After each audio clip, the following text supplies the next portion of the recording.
We'll bring him back in shortly. We're now on the record again in cause number 23-514, State of Mississippi versus Jordan Cummins. The court has been advised that several rules and orders of this court have been violated during this trial. The court received information from the district attorney's office that on yesterday evening, prospective witness Jenny Lukens and a prospective witness Emerson, I'm sorry, give me her name again.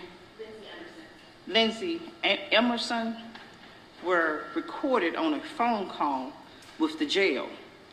And during that phone call, Ms. Emerson proceeded to provide Ms. Lukens with a play-by-play of the testimony in this case. That is a violation of the rule against sequestration and is also considered witness tampering and an attempt to hinder prosecution.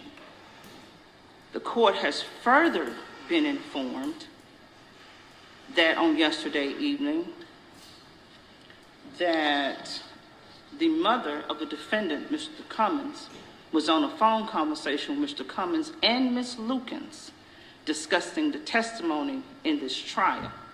That is considered tampering with a witness, subornation of perjury, hindering prosecution, and direct violation of this court's rule in which I stated that any persons who were subpoenaed were to be secluded and excluded from the courtroom. Mr. Kellum, what is Mr. Cummins, your client's mother's name? Her name is Angie Kellum. Ms. Kellum, if you'll come forward.